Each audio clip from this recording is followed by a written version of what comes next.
Hello everyone, क्या हाल है सभी के। आई होप सब बढ़िया होंगे। तो याद करो, पिछले लेक्चर में हमने म्यूटेशन से रिलेटेड बातें करी थी और उसमें भी कुछ चीज़ें मैंने बताई थी, जैसे डिसऑर्डर को लेके हम जो बात करने वाले थे, पेडिग्री एनालिसिस भी मैंने बता दिया था। ठीक है, तो आज हम मेनली पढ़ेंगे क्या, आज हम पढ़ेंगे जेनेटिक डिसऑर्डर। इसमें भी हम दोनों चीज़ को टच करेंगे। एक हम देखेंगे मेंडेलियन के क्या डिसऑर्डर थे, मतलब कि हम तो बोलते हैं उसे मेंडेलियन डिसऑर्डर, लेकिन एक्चुअल में उसमें बहुत सारे डिजीजेस आती है जो मेंडल का पैटर्न फॉलो किया करती थी। ठीक है, तो उसे हम मेंडेलियन डिसऑर्डर कहते हैं, तो ये भी हम पढ़ेंगे। साथ ही साथ आज हम देखेंगे क्या क्रोमोसोमल डिसऑर्डर क्या क्या होते हैं, इन सब के बारे में भी एक एक करके डिस्कस करेंगे। तो ध्यान से बने रहना और हर चीज़ें प्रॉपरली फोकस करके सुनते रहना, और चाहो तो नोट्स अगर बना रहे हो साथ साथ में तो बनाते भी रहना। चलो शुरू करते हैं। मेनली सबसे पहली बात क्या आती है यहाँ पर, सबसे पहली बात आती है जेनेटिक डिसऑर्डर। होता क्या है ये, मतलब कि कोई भी चेंज हो गया है, मान लो कोई भी डीएनए में कोई भी चेंज हुआ है या डिजीज हो गई है, ये डिसऑर्डर अगर आने वाली संतान में भी पहुंच रहा है तब हम उसको क्या बोलते हैं, जेनेटिक डिसऑर्डर बोलते हैं, है ना। सिंपली हम उसको क्या बोलेंगे, जेनेटिक डिसऑर्डर। आप कह सकते हो डिसऑर्डर ट्रांसफर्स या transmit from parent to progeny, parent से प्रोजनी में जाना, वही क्या है, जेनेटिक डिसऑर्डर है। अच्छा, मेन हम देखो जेनेटिक डिसऑर्डर हम दो तरीके के पढ़ेंगे यहाँ पे। कौन कौन से, एक आपको पढ़ना है कौन से, मेंडेलियन डिसऑर्डर, है ना। एक आप पढ़ोगे मेंडेलियन डिसऑर्डर, मेंडेलियन डिसऑर्डर। एक आप पढ़ोगे क्रोमोसोमल डिसऑर्डर,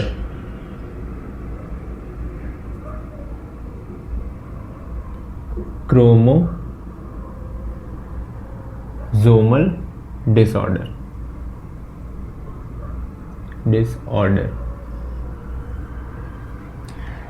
इतना क्लोज होके देख रहा हूँ, स्पेलिंग ही गड़बड़ हो जा रही है। देखो, क्रोमोसोमल डिसऑर्डर देखेंगे, दूसरा हम क्या देखेंगे, मेंडेलियन डिसऑर्डर।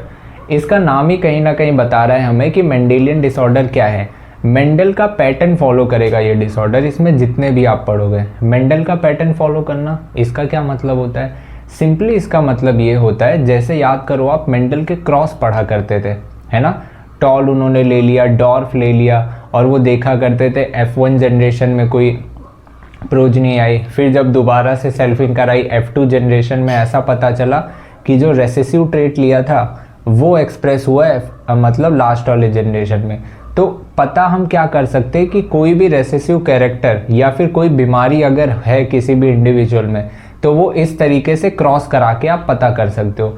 तो कुछ इस तरीके के जितने भी क्रॉसेस आप फॉलो करो, जितने भी आप डिजीजेस आप पढ़ रहे हो उसमें ये फॉलो कर सको, उसी को हम क्या बोल रहे हैं, मेंडेलियन डिसऑर्डर बोल रहे हैं। वो सारी बीमारी इनके पैटर्न के हिसाब से फॉलो हो सकती है, और इन सारी बीमारियों को हम आसानी से पढ़ सकते हैं किसमें, पेडिग्री में। तो आप ये भी कह सकते हो कि ये पेडिग्री में हम इजीली पढ़ सकते हैं, लेकिन ऐसा क्रोमोसोमल डिसऑर्डर में नहीं हुआ करेगा।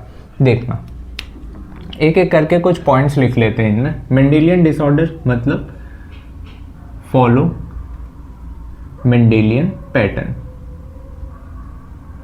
फॉलोज मेंडेलियन पैटर्न, जो मेंडल के पैटर्न को फॉलो करता है ना। दूसरा, ये पॉइंट म्यूटेशन हुआ करेंगे, पॉइंट म्यूटेशन, ठीक है, बताया था पॉइंट म्यूटेशन भी, याद है पिछले लेक्चर में भी डिस्कस किया था। और इसे आप ट्रेस कर सकते हो, ट्रेस्ड बाय पेडिग्री। ऐसी बीमारियों को आप पता कर सकते हो पेडिग्री में देखकर कि हाँ ये बीमारी कहाँ से कहाँ तक ट्रांसफ़र हुई है, इस तरीके की चीज़ें, ठीक है। क्रोमोसोमल डिसऑर्डर, जैसे कि देख लो, ये मेंडल का पैटर्न फॉलो नहीं करते हैं, नॉट फॉलोज मेंडेलियन पैटर्न, जो मेंडल का पैटर्न फॉलो ना करें। और याद करो क्रोमोसोमल डिसऑर्डर में मैंने क्या बताया था, हम इसमें देखेंगे एन्यूप्लॉइडी, है ना, एन्यूप्लॉइडी वाला केस जिसमें क्रोमोसोम का नंबर बढ़ भी सकता है, क्रोमोसोम का नंबर घट भी सकता है ना।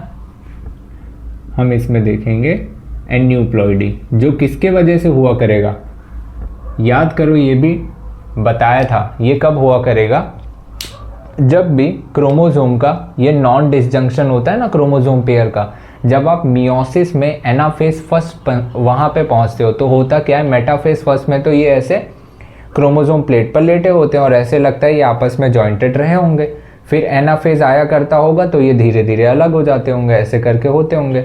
मतलब यहाँ से आप 23 क्रोमोसोम ले लो, उसी तरह यहाँ से 23 क्रोमोसोम, ऐसे 46 होते हैं। अब मान लो किसी भी लास्ट पेयर में या किसी भी एक पेयर में ऐसा हो जाए कि ये जॉइंट तो थे और ये दोनों साथ में ही ऊपर चले जाएं, मतलब एक गैमीट में 23 के अलावा एक और आ जाए, 24 हो जाए। आप ये कह सकते हो जब वो ऑर्गेनिज्म बनेगा, ठीक है, तो उसमें स्पर्म ओवम जब फ्यूज़ करेंगे तो ऐसा लगता है ये जो एक जोड़ी ऊपर चला गया था तो ये एक एक्स्ट्रा को लेकर चला गया, मतलब कि 46 के बजाय 47 क्रोमोसोम उसमें हो जाएंगे।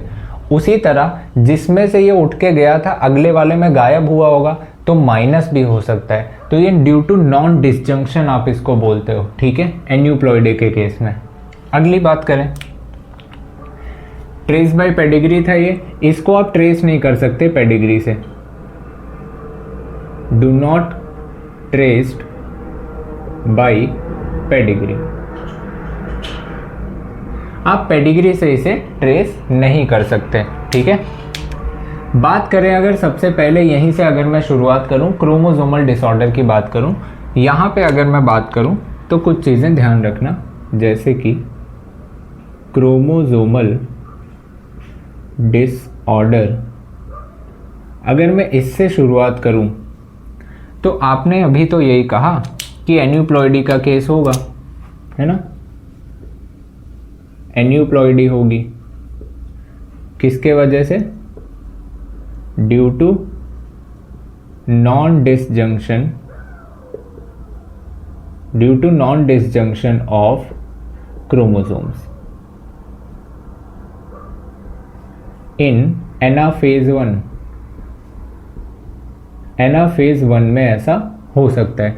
आप इसमें 3 तरीके की मेनली डिजीजेस आप पढ़ोगे, मतलब क्रोमोसोम डिसऑर्डर कौन कौन से, हम आगे चल के अभी पढ़ेंगे भी। एक आप पढ़ोगे इसमें टर्नर सिंड्रोम, टर्नर्स सिंड्रोम,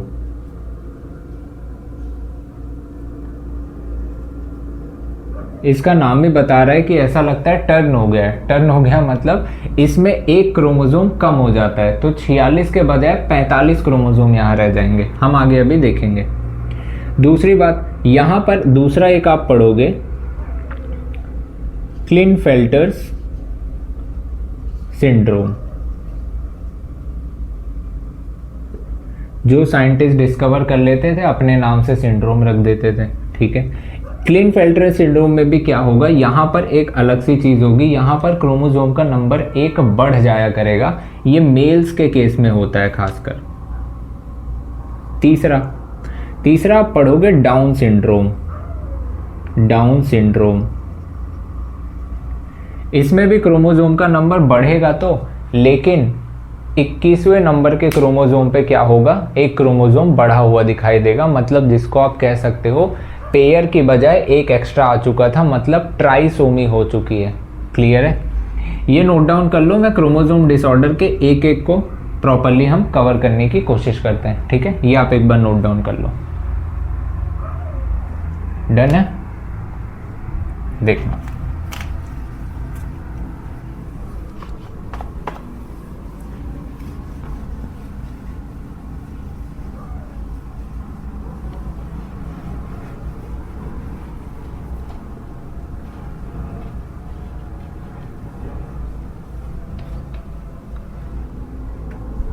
आ जाओ। क्रोमोसोमल डिसऑर्डर हम देख रहे हैं ना, एक हम कौन सा देखेंगे, टर्नर सिंड्रोम, टर्नर्स सिंड्रोम, ठीक है। दूसरा आप देखोगे क्या, क्लिनफेल्टर्स सिंड्रोम, तीसरी अगर मैं बात करूं, आप क्या देखोगे, डाउन सिंड्रोम देखोगे, डाउन सिंड्रोम देखा करोगे। मैं इसमें क्रोमोसोम के नंबर ही डायरेक्ट बता दे रहा हूं क्योंकि आप एन्यूप्लॉइडी ये सब बातें तो ऑलरेडी देख चुके हो। टर्नर सिंड्रोम में होगा क्या, यहाँ पर जो क्रोमोसोम है, क्रोमोसोम का जो नंबर है, या मैं कहूँ, हाँ इनके क्रोमोसोम को ही अगर मैं लिख के दिखाऊं तो ऐसे समझ लो कि 44 क्रोमोसोम तो कौन से रहे होंगे, ऑटोसोम्स वाले रहे होंगे। और याद करो जब आप पढ़ा करते थे, जब आपने हैंकिंग का एक्सपेरिमेंट देखा था, वहाँ पे जब वो स्टडी किया करते थे, देखा करते थे कि मेल हुआ करता था जिसमें एक स्पर्म एक्स लेकर जाया करता था, दूसरे स्पर्म में कुछ नहीं होता था, जिसको वो ज़ीरो बोल दिया करते थे। मतलब अगर क्रोमोसोम गायब हो जाए तो आप कुछ ना लिखो, इसके बजाय ज़ीरो लिख दो। तो इस टाइप का पैटर्न इसमें दिखाई देगा। और अगर आप टोटल जोड़ के बताओगे तो यहाँ पर 45 क्रोमोसोम दिखाई देंगे। ये किस केस में होता है, टर्नर सिंड्रोम में। और यहाँ पर जो फीमेल होगी वो स्टेराइल फीमेल होगी, क्योंकि ये फीमेल में देखा जाता है। फीमेल स्टेराइल होगी, मतलब कि वो बच्चों को जन्म नहीं दे सकती। ठीक है, सिम्टम्स इसके ध्यान रखना है। सिम्टम्स इसमें फीमेल कैसी होगी, शॉर्ट स्टेचर, मतलब हाइट कम होगी, शॉर्ट स्टेचर्ड। दूसरा, ओवरीज रूडिमेंट्री होंगी, मतलब ओवरीज लगभग समझ लो खराब हो चुकी होंगी, ओवा नहीं बन रहे होंगे सही से। ठीक है, रूडिमेंट्री ओवरी। क्लिनफेल्टर सिंड्रोम, यहाँ पर अगर मैं क्रोमोसोम की बात करूं कि इनका क्रोमोसोम बता दो ज़रा कैसा हुआ करेगा, इसमें एक क्रोमोसोम बढ़ जाया करेगा। और ये मेल्स के केस में होता है। 44 तो ऑटोसोम थे, इसमें मेल में तो XY होता है, एक X यहाँ पर बढ़ जाया करेगा, XXY हो जाएगा। यहाँ जब आप टोटल जोड़ोगे तो 47 क्रोमोसोम नज़र आएंगे आपको। और ये यहाँ पर जो मेल होगा वो मेल स्टेराइल होगा, है ना। और सिम्टम्स यहाँ पर क्या है, सिम्टम्स की अगर मैं बात करूँ यहाँ पे, तो सिम्टम्स आपको ध्यान में रखना है क्या, कि यहाँ पर इनमें फेमिनाइन कैरेक्टर आ जाएगा, मतलब लड़कियों वाला कैरेक्टर आ जाएगा। ठीक है, फेमिनाइन कैरेक्टर आएगा, जिनमें से कैरेक्टर क्या है, एक गायनेकोमेस्टिया। ये क्या होता है, ब्रेस्ट डेवलपमेंट को कहते हैं, ब्रेस्ट डेवलपमेंट की बात कर रहे हैं। ठीक है, डाउन सिंड्रोम की बात करूं तो यहां पर भी क्या होगा, एक एडिशनल क्रोमोसोम आ जाएगा। ठीक है, एक एडिशनल क्रोमोसोम आ जाएगा, कहां पर, eight 21st position, 21st chromosome pair पे क्या आ जाएगा, एक एडिशनल आ जाएगा, जिसके वजह से आप कह सकते हो इनमें 47 क्रोमोसोम हो जाएंगे टोटल, 47 क्रोमोसोम यहाँ पर टोटल हो जाएंगे। इनमें सिम्टम्स क्या देखने को मिलेंगे, ये वाला मेल एंड फीमेल दोनों में हो सकता है, मेल या फीमेल किसी में भी हो सकता है।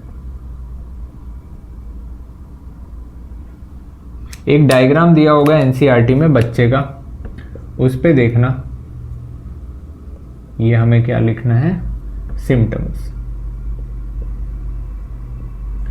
उसमें भी काफी सिम्टम्स दिखाए गए हैं, जैसे कि एक आप लिख सकते हो क्या, कि इनका मुंह ऐसे खुला का खुला रहता है, माउथ पार्शियली ओपन रहता है। और क्या होता है, टंग ऐसे क्या होती है, लटकी हुई होती है, फरो होती है, फरो टंग। और पाम क्रीज, ऐसे लगता है हाथ पे ऐसे कुछ लाइंस ऐसे बन जाती हैं ना, ऐसे हाथ रहता है, पाम क्रीज। और एक कॉन्जिनाइटल हार्ट डिजीज, दिल की वो बीमारी जो एक जनरेशन से दूसरे जनरेशन आई हुई है, वो क्या है? Congenital heart disease. ये आपके क्या है? क्रोमोसोमल डिसऑर्डर्स हैं। तो इसको एक बार अच्छे से आप समझ लेना। अब हम इसके बाद देखते हैं कौन सा? मेंडेलियन डिसऑर्डर को देखते हैं, ठीक है। यहाँ पर आ जाए तो चलो यहीं पे थोड़ा सा लिख देता हूँ, फिर एक एक करके पढ़ेंगे। देख,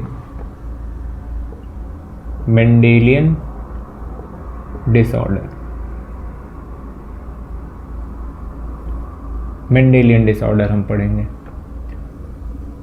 याद है इनमें कुछ एग्जांपल्स तो हमने कल ही लर्न किए थे, कौन कौन से? एक आप समझ लो, यहाँ पे पढ़ोगे क्या, यहीं से ले लेता हूँ। एक्स लिंक्ड रेसेसिव है, ऑटोसोमल डोमिनेंट है, और क्या है? Autosomal recessive. कुछ एग्जाम्पल याद होगा ना, एक्स लिंक से याद आ रहा होगा, प्यार में पागल हो जाते हैं। प्यार से याद आ जाएगा क्या? हीमोफीलिया, हीमोफीलिया, क्योंकि फाइल मतलब होता है लविंग, हमने वहाँ पढ़ा था केमिस्ट्री में, वहीं से हमने ये वर्ड उठा लिया, समझ लो, फीलिया वाला। दूसरा क्या याद रखते हैं? अंधे हो जाते हैं, मतलब कि कलर ब्लाइंडनेस, प्यार में अंधे हो जाते हैं ना, कलर ब्लाइंडनेस। हाँ, अब इसका ये मतलब मत समझना कलर ब्लाइंडनेस में इंसान अंधा हो जाता है, इसमें दो कलर के बीच में वो डिफरेंस नहीं बता पाता है, बस ये ध्यान रखना है। हम आगे पढ़ेंगे डिजीज, ठीक है। ये होता है ऑटोसोमल डोमिनेंट में। याद करो, जब हम बड़े हो जाते हैं तो हम टॉनिक पीना बंद कर देते हैं, मतलब कि मायोटोनिक डिस्ट्रॉफी, मायोटोनिक डिस्ट्रॉफी। अगली बात, यहाँ पर तो बाकी सारे आ जाते हैं, जैसे सिकल सेल एनीमिया,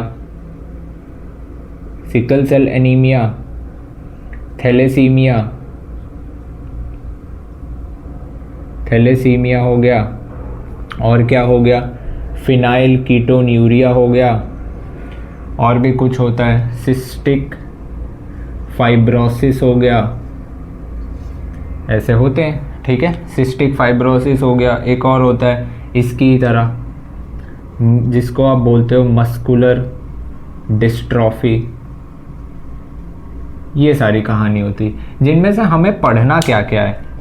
नाम तो सारे के याद रखने, पढ़ने के लिए जो बुक में दिए गए हैं इन सब के बारे में डिटेल में दिया गया है, तो हम इन सब को पढ़ने वाले हैं। क्लियर है? ये ध्यान रहेगा। ये एक बार नोट डाउन कर लो। हम शुरू करते हैं यहाँ से, सिकल सेल एनीमिया से हम कहानी को शुरू करते हैं। एक बार चलें शुरू करें। आओ, सिकल सेल एनीमिया से हम डिसऑर्डर्स शुरू करते हैं। मेंडेलियन डिसऑर्डर पहला कौन सा पढ़ेंगे? Sickle cell anaemia. एनीमिया मतलब क्या होता है? कमी, ब्लड की कमी हो जाना, है ना। अभी हम देखेंगे कैसे कमी हो जाती है।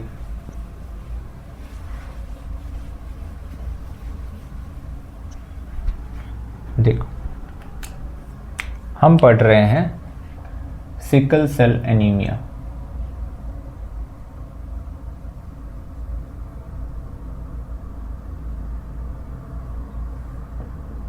सिकल सेल एनीमिया, इसमें होगा क्या? ब्लड में हम जानते हैं हमारे ब्लड में कुछ कंपोनेंट्स होते हैं, सेल्स होती हैं, जैसे आरबीसी, डब्ल्यूबीसी, प्लेटलेट्स, ये सब होती हैं। और आरबीसी में हम जानते हैं कि हीमोग्लोबिन नाम का प्रोटीन होता है, ठीक है। और हीमोग्लोबिन ही क्या करता है? ऑक्सीजन को या CO2 को कैरी करता है, और क्या करता है? ट्रांसपोर्टेशन में हेल्प करता है। आप ये कह सकते हो कि ऑक्सीजन को लेकर जाने वाला कौन है? आरबीसी ही तो है।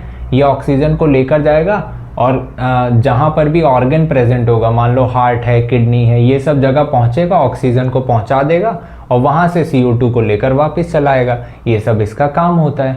अब मैं अगर बात करूँ, आप अगर ये बात समझते हो कि ये है हमारे नॉर्मल वाले आरबीसी। और आरबीसी में ही ऐसे समझ लो लाल लाल मैंने ढेर सारे कंचे डाल दिए। है क्या ये सब? ये सब कुछ नहीं है, हीमोग्लोबिन ही है। ये क्या है? हीमोग्लोबिन।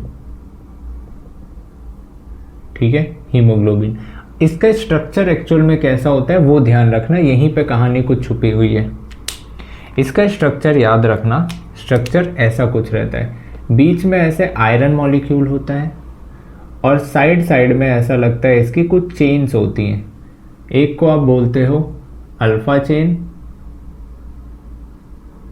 एक को आप बोलते हो बीटा चेन। इस तरीके की चेन होती है, 2 अल्फा चेन होती है और 2 बीटा चेन होती है और बीच में एक आयरन बेचारा टपका हुआ पड़ा रहता है। आप कह सकते हो 2 अल्फा चेन होती है और 2 बीटा चेन होती है। अब होता क्या है, इन्हीं सब के वजह से होता क्या है, आरबीसी प्रॉपर बनता होता है ना। अब आरबीसी को बनाने के लिए कहीं ना कहीं डीएनए पर कोई जीन रही होगी, वो जीन बता रही होगी कि आरबीसी को बाई कनकेव शेप का बना दो। ये सब कहानी हो रही होगी।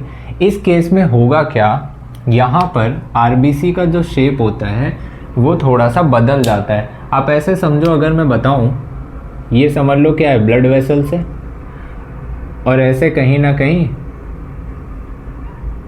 ये ऐसे कनेक्टेड रहती हैं। ठीक है, कहीं ना कहीं जा रही होंगी। मान लो बीच में यहीं कहीं आ गया हो क्या, ऑर्गन आ गया हो, और कहीं भी ऑर्गन ऐसे आता है तो ये कैपिलरीज ऐसे टूट जाती हैं। मतलब ऑर्गन अगर कहीं आया, मान लो ऐसे कहीं ऑर्गन है, अब इसको प्रॉपर ऑक्सीजन ये सब सप्लाई करना है तो यहीं से तो एक्सचेंज वगैरह होगा, ये सब होना चाहिए। अब ये जो आरबीसी थी नॉर्मल थी, तब तक तो कोई दिक्कत नहीं है।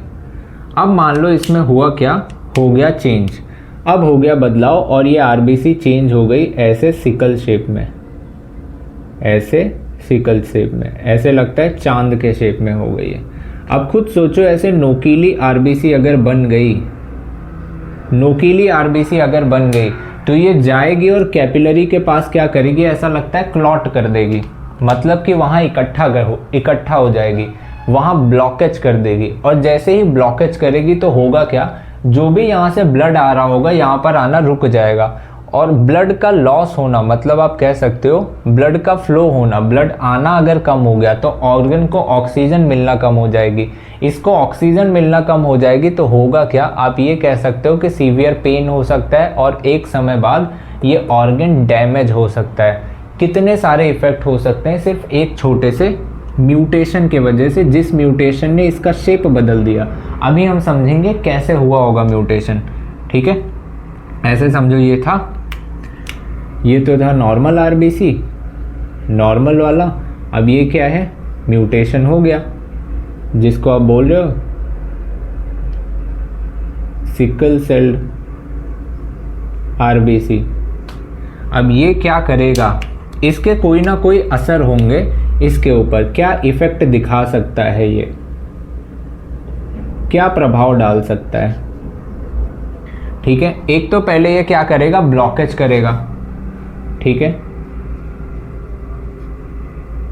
ब्लॉकेज, ठीक है, ब्लॉकेज करेगा। साथ ही साथ आप ये कह सकते हो जैसे ही ब्लॉकेज किया, और हो सकता है ये क्या है, ब्लड आने का क्या हो गया, लो हो गया। मतलब कि ब्लड की जो एंट्री थी वो कम हो गई।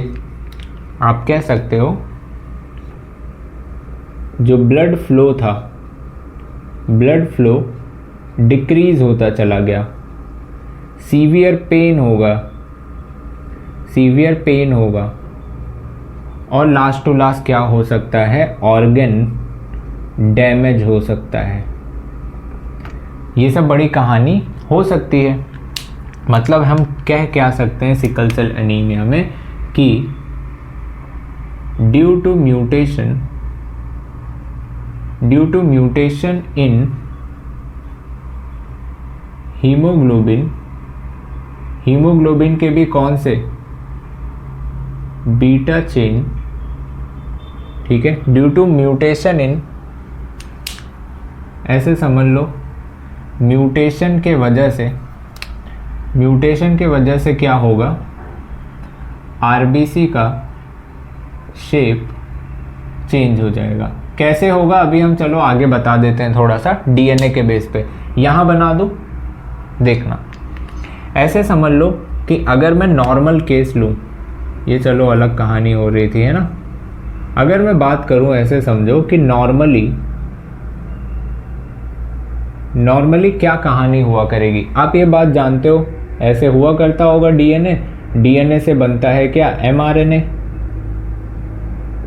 है ना। एनसीईआरटी में डायग्राम भी होगा और हम पहले भी डिस्कस कर चुके हैं, एमआरएनए पर ऐसे कुछ लगे होते हैं न्यूक्लियोटाइड्स ढेर सारे, और 3 न्यूक्लियोटाइड को मिलाकर एक कोडॉन बना करता है, और वही एक कोडॉन बताता है कि मैं कौन सा अमीनो एसिड बना रहा हूँ, है ना, मैं कौन सी मोती बना रहा हूँ। और वही ढेर सारे अमीनो एसिड मिलकर पूरा का पूरा प्रोटीन बनाते हैं, मतलब कि वो ढेर सारे छोटे छोटे मोती मिलकर पूरी की पूरी माला बना देते हैं। और वो एक मोती को बनने के लिए 3 न्यूक्लियोटाइड की ज़रूरत होती है, ठीक है। अब समझ लो अलग अलग मोतियाँ हैं, अब समझ लो कि अलग अलग अमीनो एसिड बना रहे हैं हम। यहाँ पर नॉर्मली हुआ क्या करता था, GA और G नाम का कोई कोडॉन हुआ करता था। ये क्या करता था, नॉर्मल की अगर मैं बात करूं तो ये ऐसा लगता था अमीनो एसिड के 6वें नंबर पर, 3, 4, 5, 6वें नंबर पर 1, 2, 3, 4, 5, 6 ऐसा लगता था 6वें नंबर पर कोई वो बनाया करता था, कोई कोडॉन क्या बनाया करता था, ग्लूटामिक एसिड बनाया करता था। ग्लूटामिक एसिड बनाया करता था, जिसके वजह से आरबीसी का नॉर्मल शेप आया करता था, नॉर्मल बाई कनकेव शेप आया करता था, और आरबीसी एकदम चकाचक काम करती थी। ऐसा कुछ हुआ करता था। अब गड़बड़ क्या होगी, जब म्यूटेशन होगा तो इसी 6th वाले कोडॉन पे आप ये कह सकते हो कि आरबीसी का शेप चेंज होता है। और म्यूटेशन कहाँ होती है, at 6th codon, 6th codon पर म्यूटेशन होती है। और जो ग्लूटामिक एसिड था, ग्लूटामिक एसिड ये बदल जाता है वेलिन में, जिसके वजह से क्या होता है, शेप चेंज हो जाती है। ऐसा कुछ हुआ करेगा, मतलब कि ये कहानी थी। गड़बड़ यहाँ क्या हुई, म्यूटेशन के बाद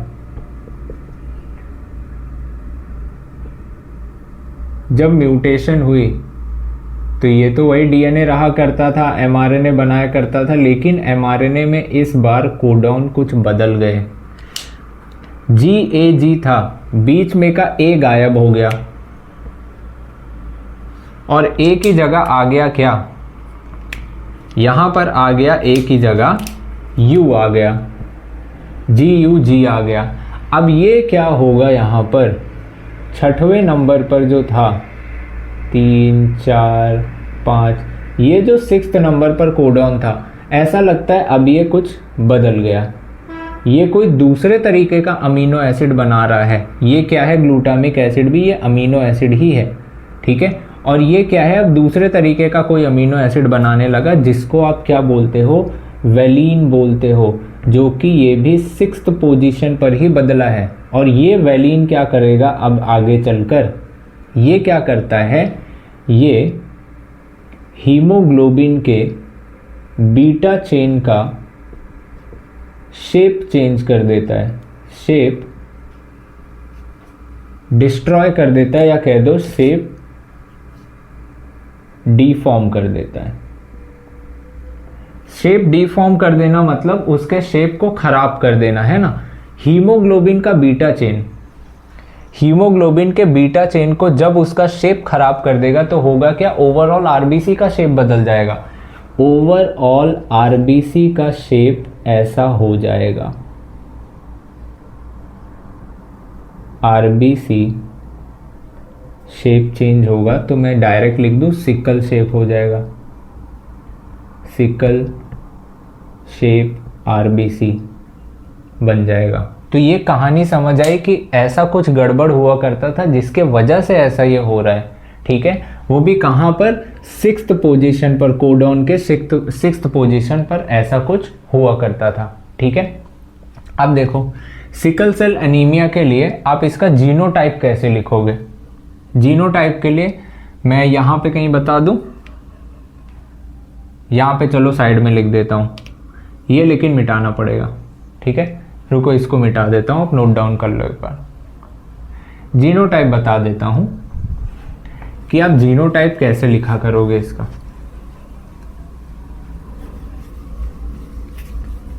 देखना,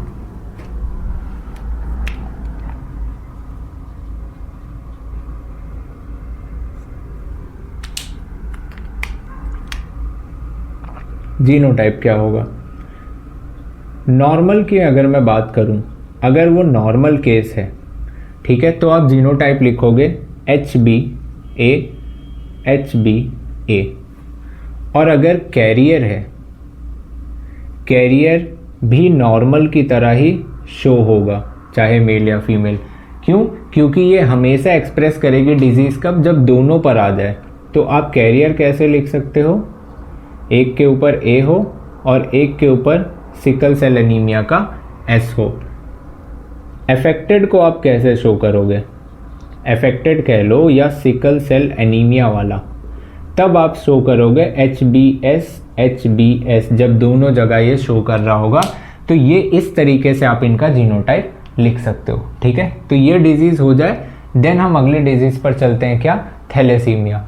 बट हाँ, यहाँ ध्यान रखना, यहाँ पर हमने क्या बात करी है, आरबीसी में हीमोग्लोबिन के ये जो बीटा चेन थी, मतलब मान लो मैं हीमोग्लोबिन हूँ, ठीक है, मेरे 2 हाथ 2 पैर हैं, ऐसा समझो दोनों हाथ क्या है, अल्फा चेन है, दोनों पैर क्या है, बीटा चेन है।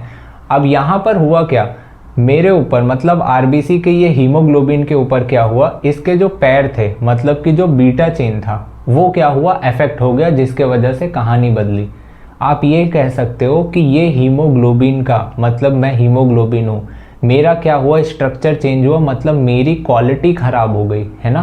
आप ये कह सकते हो कि ये ऐसा लगता है क्वालिटी इसकी ख़राब हो गई, ये डिफॉर्म हो गया, ये क्वालिटेटिव इफेक्ट शो कर रहा है, ऐसा कह सकते हो।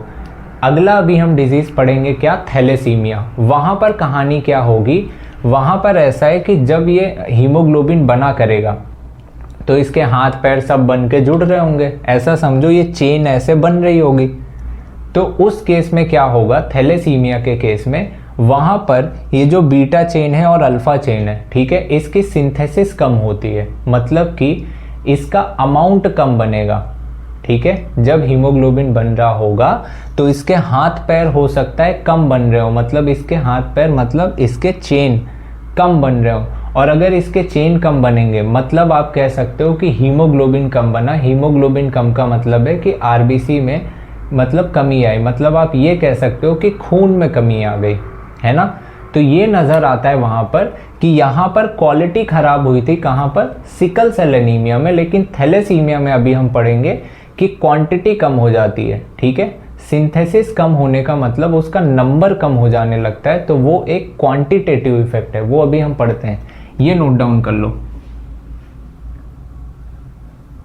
हो गया होगा। देखो थैलेसीमिया की अभी जो हमने बात करी वही कहानी हमें लिखना है।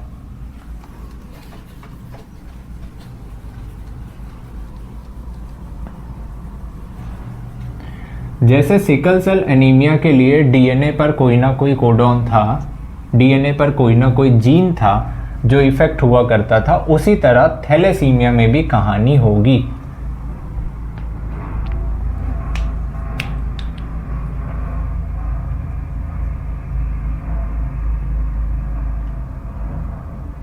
थैलेसीमिया, यहां पर क्या होगा, यहां पर म्यूटेशन के वजह से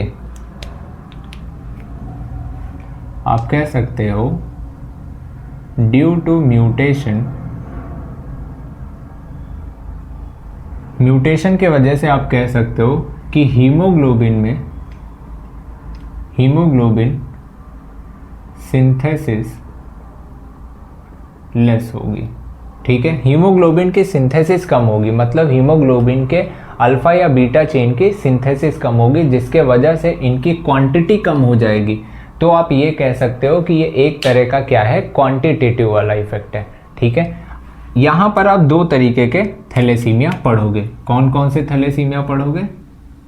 एक आप पढ़ने वाले हो अल्फा थैलेसीमिया, एक आप पढ़ने वाले हो बीटा थैलेसीमिया। अल्फा थैलेसीमिया और एक आप पढ़ोगे क्या, बीटा थैलेसीमिया। ये क्या होता है? अरे कुछ अलग नहीं है, इसका नाम ही बता रहा है कि हम अल्फा चेन वाला थैलेसीमिया करेंगे, हम बीटा चेन वाला थैलेसीमिया करेंगे। मतलब कि जब भी प्रोडक्शन हुआ करेगा, जब भी हीमोग्लोबिन की सिंथेसिस हुआ करेगी, तो ऐसा लगता है कि अल्फा थैलेसीमिया ये वाली बीमारी में क्या होगा कि जो अल्फा चेन होगी उसकी सिंथेसिस कम होगी।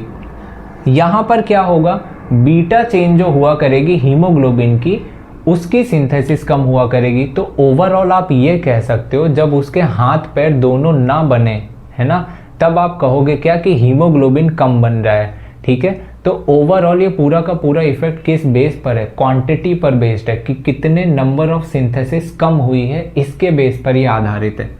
ठीक है, यहां पर देखो, less synthesis of alpha chain of haemoglobin, और यहां पर less synthesis of beta chain of haemoglobin. अब ये बताओ कि इसकी सिंथेसिस कम हो रही है। ठीक है, मतलब इसकी सिंथेसिस करने के लिए, इसको बनाने के लिए डीएनए पर कहीं ना कहीं जीन होगा। कहने का मतलब है कहीं ना कहीं क्रोमोसोम पर ये प्रेजेंट होंगे, है ना, वहीं से तो पूरा एक्शन कर रहे होंगे, वहीं से तो हाथ पैर बना रहे होंगे, किसके, हीमोग्लोबिन के। तो मैं यहाँ पर ये कह सकता हूँ कि इसमें आपको ये ध्यान रखना है कि ये किस क्रोमोसोम पर प्रेजेंट है भाई साहब। पहली बात तो यहाँ पर आपको ये ध्यान रखनी है, इसका जीनोटाइप तो हम इस तरीके से लिखते हैं, कैसे, ये एक ही लोकेशन पर दोनों प्रेजेंट होंगे। अगर मैं बोलूँ HBA1, एक इसका ये जीन है, यही वाला जीन इसके सेम पोजीशन पर यहाँ पर भी प्रेजेंट है, क्योंकि हम ये बात जानते हैं क्रोमोसोम पेयर में ही तो होते हैं, तो जो जीन यहाँ है वही तो ये है। मतलब जीन ये वाला है HBA वाला, इसके एलील्स दो हैं। दूसरा जीन प्रेजेंट है HBA2 वाला, वही यहाँ पर भी है HBA2 वाला। याद करो, मॉर्गन का एक्सपेरिमेंट याद है क्या? मॉर्गन क्या बोला करते थे, जीन ये आपस में, तो इनको मैं लिंक्ड जीन बोलूँगा। तो ध्यान रखना कि जब हम अल्फा थैलेसीमिया देख रहे हैं, तो इसमें जब अल्फा चेन की सिंथेसिस कम हो रही है, तो यहाँ पर क्रोमोसोम पर जो दोनों जीन्स हैं, इनकी लोकेशन काफ़ी क्लोज है, मतलब ये लिंक्ड जीन है। और ज़रा बता दो ये किस क्रोमोसोम की कहानी आप कह रहे हो? मैं कह रहा हूँ कि ये क्रोमोसोम नंबर 16 है। तो 16 नंबर के क्रोमोसोम पर अल्फा थैलेसीमिया बनने का चांसेस रहता है, मतलब बनता है। यहाँ पर भी वही कहानी कुछ याद रख लो, बट यहाँ पर दो जीन्स नहीं होंगे, कोई एक जीन इनके पैर बनाया करेगा, मतलब कि इनका बीटा चेन बनाया करेगा। कौन सी जीन है वो? इसको हम बोलते हैं HBB। एक ही जीन है, ये क्या करेगी, बीटा चेन बनाएगी। ठीक है, तो आप ये कह सकते हो कि ये कहाँ प्रेजेंट होंगे, कौन से क्रोमोसोम पर प्रेजेंट होंगे। तो आपको याद रखना है क्रोमोसोम नंबर 11 पर प्रेजेंट होंगे, क्रोमोसोम नंबर 11 पर प्रेजेंट होंगे, ये बात ध्यान रखना। इसमें क्रोमोसोम नंबर 16 था। ठीक है, ये क्या है, थैलेसीमिया का केस है। तो यहाँ पर ये बात ध्यान रखना, थैलेसीमिया में हमें क्या क्या चीज़ें देखनी है। ठीक है, हो जाएगा। इसके आगे का हम देखते हैं और भी कौन सी डिजीजेस है, एक एक करके देखते हैं। हमने सिकल सेल एनीमिया देखा, ठीक है, हमने थैलेसीमिया देख लिया है। अब अगला हमें क्या देखना है, फिनाइल कीटोन्यूरिया एक बार चेक कर लेते हैं, नोट डाउन कर लो आप। आ जाओ देखते हैं फिनाइल कीटोन्यूरिया। चलो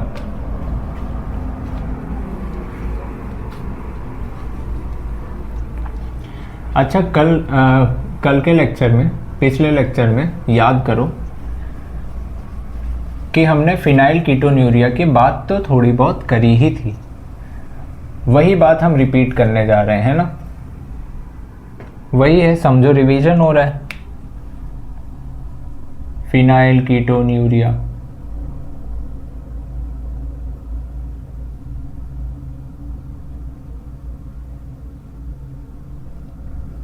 यहां पर हम क्या देखा करते थे कि कोई डीएनए था और वो डीएनए का कोई जीन था जो एक एंजाइम बनाया करता था जिसको आप क्या बोला करते थे, फिनाइल एलानीन हाइड्रोक्सिलेज। और ये एंजाइम क्या किया करता था, याद करो, ये एंजाइम किया करता था कि फेनाइल एलानीन जो कि एक अमीनो एसिड हुआ करता है, इसको बदलता था टायरोसिन में। ये भी एक तरह का क्या है, अमीनो एसिड है।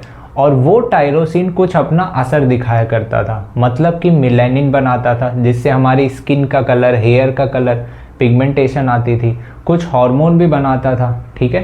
तो ये सब बातें याद आ रही होंगी आपको, थोड़ा जल्दी से बता दूं क्योंकि आप पढ़ चुके हो।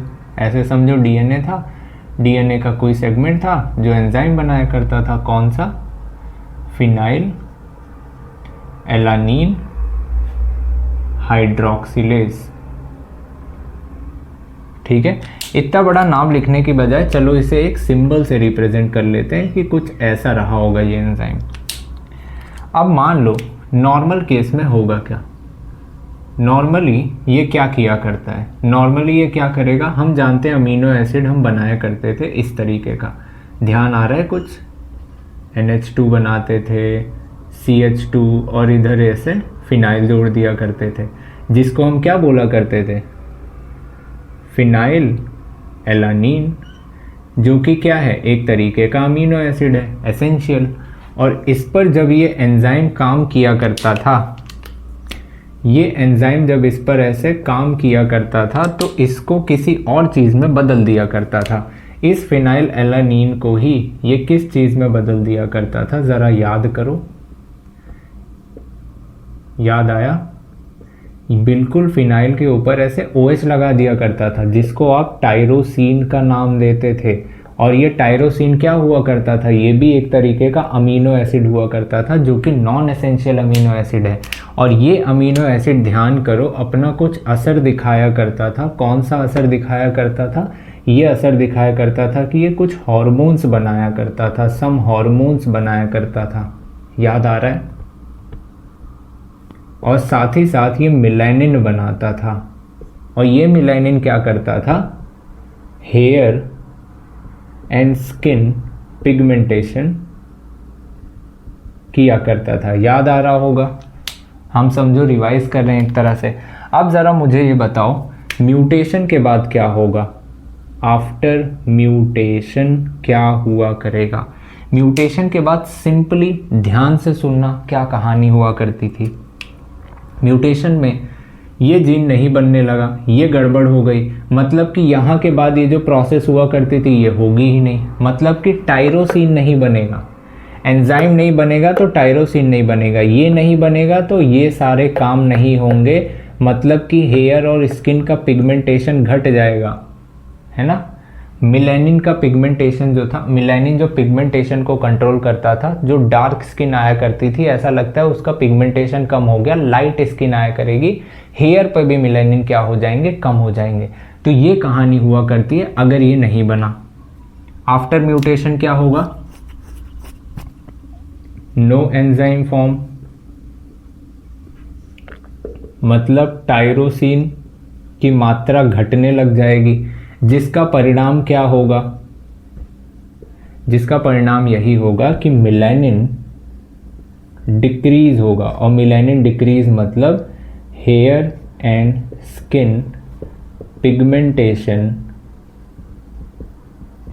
डिक्रीज होगा, ये क्लियर है। इसकी मात्रा घटने पे ये सब कहानी होगी। ये घट तो रहा है लेकिन ये जो चीज़ है ये तो इफेक्ट रुक गया, लेकिन इसकी मात्रा तो बढ़ती चली जा रही है। फिनाइल एलानीन ये तो इंक्रीज करता जा रहा है, मतलब जैसे जैसे ये बढ़ता जाएगा ये शरीर में इकट्ठा होता जाएगा। क्यों? क्योंकि ये आगे का प्रोसेस नहीं हो रहा है, ये बंद हो चुका है, तो इसकी मात्रा बढ़ रही है। इसकी मात्रा बढ़ेगी तो ये यूरिन में भी आ सकती है और इसका एक्यूमुलेशन ब्रेन तक भी पहुंच सकता है। अगर ये इकट्ठा होते होते ब्रेन में पहुंच गया तो मेंटल रिटार्डेशन कर देगा, और अगर ये यूरिन के रास्ते पहुंच गया तो ऐसा लगता है वहाँ पे कीटोन बॉडीज भी दिखनी शुरू हो जाएंगी।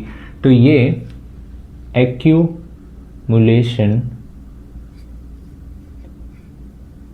ये यूरिन में भी दिखाई देगा और इसका एक्यूमुलेशन ब्रेन में मेंटल रिटार्डेशन करेगा।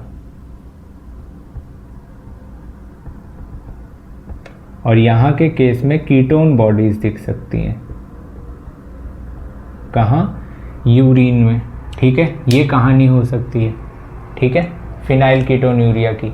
ये एक बार आप नोट डाउन कर लो, देन हम आगे देखते हैं क्या, हीमोफीलिया, देन कलर ब्लाइंडनेस, ये सब कहानी भी देख लेते हैं। ये एक बार आप नोट डाउन कर लो। चलें आगे, आ जाओ। हम देख रहे हैं क्या अब यहाँ से हीमोफीलिया नाम की डिजीज़ से, आओ देखते हैं, वहाँ से गुजरते हैं, वो डिजीज़ क्या कहना चाहती है हमसे। आ जाओ।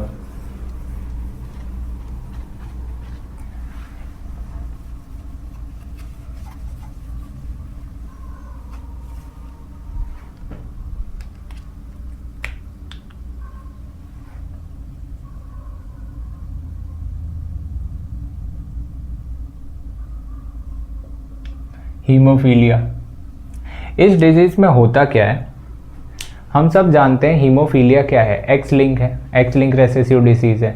मतलब कि यहाँ पर जो एक्स क्रोमोसोम हुआ करेगा, ठीक है, वहाँ पर कोई एक सेगमेंट, समझ लो कोई एक चीज़ ऐसी ख़राब हो जाएगी जहाँ पर आप कह रहे हो कि एक्स क्रोमोसोम पर कोई म्यूटेशन हुई, जिसके वजह से वहाँ पर कोई एंजाइम या कोई ऐसा प्रोटीन था, ठीक है, जो मल्टीपल स्टेप में कहीं ना कहीं बीच में भाग ले रहा था, और उसकी वजह से ब्लड क्लॉटिंग की मैकेनिज्म हुआ करती थी। ठीक है, ब्लड क्लॉटिंग क्या है, जैसे भी कट लग जाता है और खून का थक्का जम जाता है ना, वो क्या है, क्लॉटिंग है। इस प्रोसेस को करने के लिए बॉडी में लगभग 18 से 19 स्टेप की प्रोसेस चला करती है। ठीक है, मल्टीपल स्टेप की प्रोसेस है। बुक में एक वर्ड भी लिखा है कैस्केड पाथवे करके लिखा है। होता क्या है कैस्केड, रुको बता देता हूँ, देन आगे बताता हूँ। कैस्केड पाथवे क्या हुआ करता है, अब ऐसा समझो कि वो प्रोसेस जो चला करती थी, ऐसा लगता है स्टेप में चल रही थी। कोई स्टेप पे कुछ बना, वहाँ से समझ लो कोई दूसरी चीज़ बनी, मान लो ये बना, ठीक है, कहीं और भी और मल्टीपल रिएक्शन जो चल रही है, मान लो ऐसे कुछ था, कोई और दूसरी चीज़ बन रही थी, और ऐसा लगता है ये कुछ जो स्टेप रहा होगा ये एज अ एंजाइम या एज अ प्रोटीन यहाँ पर काम कर रहा होगा, जिसकी वजह से ये इसमें बदलता था और ऐसे आगे बहुत सारी प्रोसेस चल रही होगी। तो यहाँ पर कोई भी चीज़ जो बीच में कहीं किसी के रोल प्ले कर रही थी इस मल्टीपल स्टेप प्रोसेस में, इनको मैं क्या बोला करता था, फैक्टर, या कह लो आप एंजाइम या कोई किसी तरह का प्रोटीन, जो बीच में मददगार हुआ करते थे कि आगे आने वाली रिएक्शंस में मैं हेल्प करूँगा, और मेरे बिना कोई रिएक्शन आगे फॉरवर्ड नहीं हो सकती। मतलब कि अगर इनमें से मल्टीपल स्टेप में से कोई भी एक गायब हुआ, कोई भी एक गड़बड़ी हुई, तो प्रोसेस रुक जाएगी या गड़बड़ हो जाएगी। मतलब कि जो ब्लड क्लॉटिंग की मैकेनिज्म थी वो डिस्टर्ब हो जाया करेगी। यही कहानी होती है किसमें, हीमोफीलिया के केस में। मतलब कि यहाँ पर क्या होगा, आप कह सकते हो कि म्यूटेशन इन एक्स क्रोमोसोम में म्यूटेशन हुआ, जिसके वजह से हुआ क्या, फैक्टर 8 जो था, फैक्टर 8 8वें नंबर का फैक्टर 8 एब्सेंट हो जाता है। ठीक है, जो कि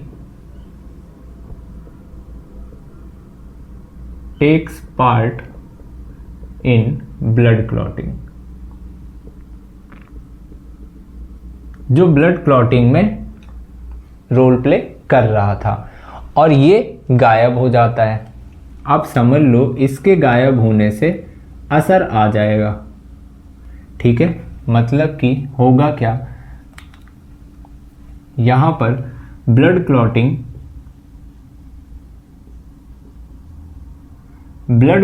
जो हुआ करती थी वो इफेक्ट हो जाएगी। मतलब कि ब्लड क्लॉटिंग का टाइम इंक्रीज हो जाएगा, समय बढ़ जाएगा। हाँ, मतलब कि जब भी कहीं कट लगेगा तो जो ब्लड क्लॉट हो जाना चाहिए था, ठीक है, कम समय के अंदर अंदर ही, अब उसको बहुत ज़्यादा समय लगा करेगा, है ना। अब उसका समय बढ़ जाएगा, जिसके वजह से होगा क्या, इसके फलस्वरूप आप ये कह सकते हो कि एक्सेसिव ब्लीडिंग होना शुरू हो जाएगी। एक्सेसिव ब्लीडिंग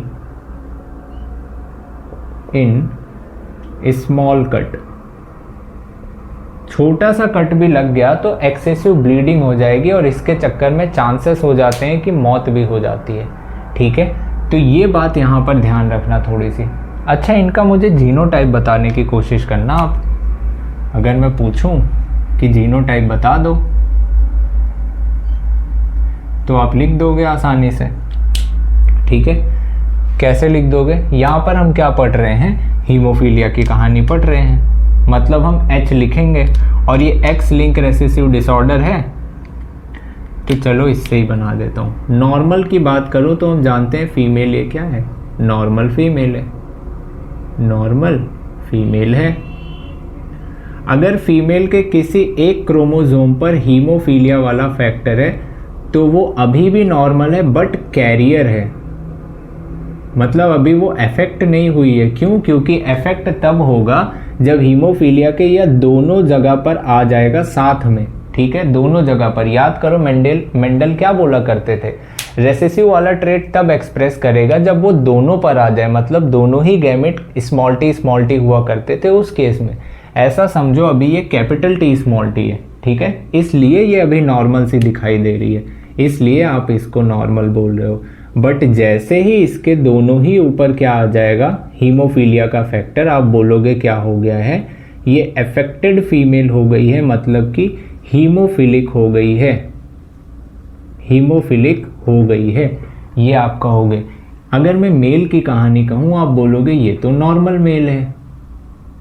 लेकिन मेल में याद रखो यहाँ पर अगर इफेक्ट होना होगा तो यहाँ पर सिंगल एक ही एक्स क्रोमोसोम है, सिंगल एक्स क्रोमोसोम है, तो यहाँ पर ये हीमोफीलिया का फैक्टर एक्सप्रेस कर जाएगा, ठीक है। यहाँ पर अगर H आ गया तो हीमोफिलिक हो जाएगा, हीमोफिलिक हो जाया करेगा, ठीक है। अब देखो होता क्या है, NCERT ने एक चीज़ लिखी भी है, ध्यान से सुनना, कि फीमेल जो थी जब इन पे एक्सप्रेस करेगा तो फीमेल की डेथ हो जाएगी, ये तो हम जान रहे हैं, ये हो जाएगा। मेल पे जब मतलब इफेक्ट करता है तो ये ऐसा लगता है कि कुछ समय बाद पता चलता है, तुरंत नहीं हो पाता है।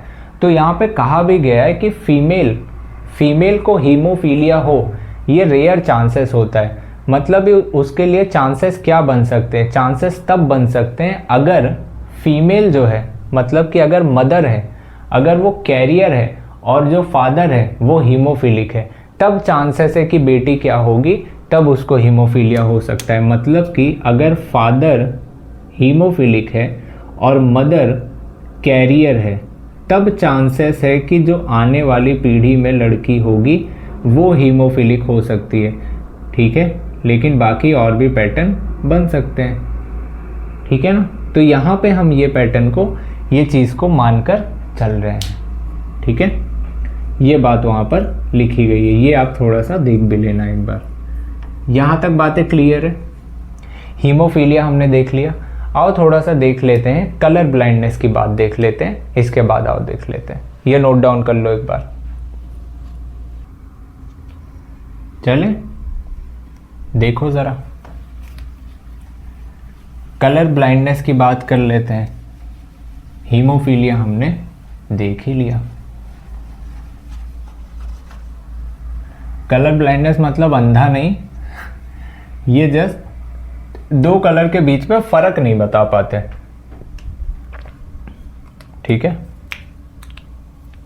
हम अभी क्या देख रहे हैं, कलर ब्लाइंडनेस। इसमें क्या होगा, म्यूटेशन के वजह से होगा क्या कि ये पता नहीं कर पाएंगे। ऐसा समझो म्यूटेशन कहाँ होगी, म्यूटेशन होगी कोन सेल्स में। कोन सेल्स, ये कौन सी सेल्स होती हैं? अरे आंखों में प्रेजेंट होती हैं सेल, आंखों से ही तो आप देखते हो। और वहीं अगर कोई डिफेक्ट होना है, इसका मतलब आंखों की जो सेल्स होंगी वहाँ पर कोई ना कोई डिफेक्ट हुआ करेगा। और ये सेल्स प्रेजेंट होती हैं हमारे रेटिना में, आंखों में, ठीक है। तो आंखों की सेल्स में, तो इससे होगा क्या, not able to distinguish between red and green colour. ऐसे समझ लो ये क्या है, प्यार में अंधे थे भाई साहब ये, ठीक है। मतलब कि इनको लाल और हरा सिग्नल दिखाई नहीं देता था, अंधों की तरह गाड़ी चलाते थे, ठीक है, क्योंकि अपनी बीवी से मिलने जा रहे हैं, ठीक है, प्यार में अंधे हैं, तो लाल और हरा कलर इनको दिखाई नहीं जाता था। गाना भी तो एक है, तेरे लिए ही तो पता नहीं क्या, ऐसे कुछ है ना, सिग्नल तोड़ ताड़ के, तो ऐसा ही समझो, ठीक है। तो इससे कलर याद हो जाएगा, कौन सा, कि कलर ब्लाइंडनेस में क्या हुआ करता था, ये अंधे हो जाते थे प्यार में और सिग्नल देखा ही नहीं करते थे, सिग्नल तोड़ के चले जाया करते थे। अब चाहे सिग्नल ग्रीन हो चाहे लाल हो, उससे मतलब ही नहीं था इनको। अच्छा, इनका जीनोटाइप बता दोगे मुझे, इनका जीनोटाइप बता दोगे? कलर ब्लाइंडनेस है, इसमें इंसान मरेगा नहीं, ठीक है, आंखों से खाली ये रंग नहीं पहचान पाएगा। Do not able to distinguish between red and green colour. इनका जीनोटाइप आप कैसे लिखोगे? ये सारे के सारे क्या है, एक्स लिंक डिजीजेस है, एक्स पे पढ़ेंगे। ये तो नॉर्मल फीमेल है, नॉर्मल फीमेल है, एक्स के ऊपर सी लगा दिया, आप बोलोगे कैरियर है, मतलब कि अभी भी नॉर्मल ही शो कर रही है, क्योंकि वो एक्सप्रेस कब करेगा, जब दोनों पर आ जाएगा कुछ इस तरीके से, तब आप बोलोगे ये कलर ब्लाइंड है, कलर ब्लाइंड फीमेल है। मेल के केस में क्या होगा, हम ये बात जानते हैं कि ये नॉर्मल मेल है। कलर ब्लाइंड मेल कब हो जाएगा, सिर्फ एक भी आ गया ना तो कलर ब्लाइंड हो जाएगा ये, कलर ब्लाइंड मेल। और यहीं से एक बात और याद रखना कि प्यार में अंधे ज़्यादातर कौन होते हैं, लड़के ही होते हैं, है ना, लड़के ही होते हैं। कुछ लड़कियां बोलेंगी नहीं ऐसा नहीं है, बट हमें याद रखने के लिए अभी क्या ध्यान रखना है कि लड़के प्यार में ज़्यादा अंधे होते हैं। मतलब कि यहाँ से एक बात याद रखना है कि चांस किस में ज़्यादा होता है कलर ब्लाइंडनेस का, अगर मैं बात करूँ मेल की और अगर मैं बात करूँ फीमेल की। तो आपको ध्यान ये होना चाहिए कि लड़के प्यार में अंधे ज़्यादा होते हैं तो इनके चांसेस ज़्यादा होते हैं कलर ब्लाइंड होने के, फीमेल के 0.4% होते हैं।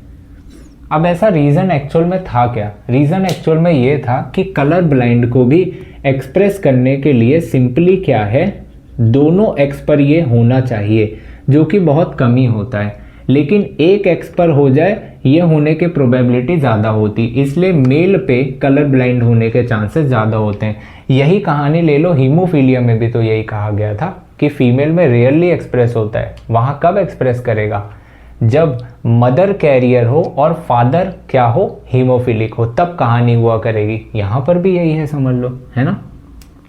मतलब यहाँ पर कुछ और है, यहाँ बात ये करी जा रही है कि मेल इफेक्ट ज़्यादा हो जाएगा 8% तक, फीमेल 0.4% तक हो जाएगी। ये बात यहाँ पे अपने को याद रखनी है, ठीक है। तो यहाँ पर सारी डिसऑर्डर, सारी डिजीजेस हमने कवर कर ली हैं एंड ऑलमोस्ट हमने ये चैप्टर कंप्लीट कर लिया है। तो अच्छे से एक बार रिवाइज कर लेना पूरा एंड क्वेश्चन प्रैक्टिस कर लेना। इस चैप्टर से सवाल आने के ज़्यादा चांसेस होते हैं और नंबर ऑफ क्वेश्चंस भी यहाँ से ज़्यादा आते हैं, ठीक है। नेक्स्ट हम लेक्चर में मिलेंगे, मॉलिक्यूलर बेसिस ऑफ इनहेरिटेंस हम स्टार्ट कर रहे होंगे। तो यहाँ तक ये चैप्टर आप पूरी तरीके से ढंग से पढ़ लेना ये चैप्टर आप ढंग से पढ़ लेना, क्योंकि इसका लिंक बाद में आएगा कहाँ पर, मॉलिक्यूलर बेसिस में, ठीक है। मिलते हैं नेक्स्ट लेक्चर में और इसे अच्छे से रिवाइज कर लेना। चलिए, थैंक यू सो मच, मिलते हैं नेक्स्ट लेक्चर में।